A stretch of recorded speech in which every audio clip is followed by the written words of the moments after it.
అయ్యప్ప 18 ఇచ్చిన మాట ఏంటంటే,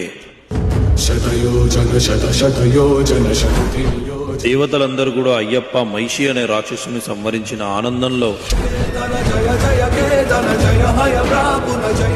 ఏ మహానుభావ, లోకరక్షక, అఖిలాండ కోటి బ్రహ్మాండ నాయక, మీ యొక్క చిట్టి చిన్నారి పాదలు మాపై మోపి మీ యొక్క శ్రీచక్ర యోగ పీఠాన్ని అధిష్ఠించండి అన్నారట.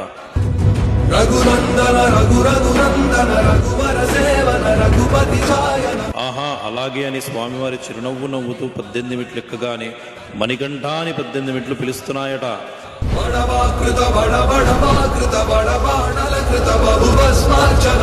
ఏంటి నాయన అలా పిలిచారంటే, సాక్షాత్తు లోకరక్షకుడైన మీరు మాపై కాలు మోపారు కదా, ఇకపై మిమ్మల్ని చూడడానికి వచ్చే భక్తులు మాపై మాత్రమే కదా కాలు మోపి మిమ్మల్ని చూడాలి.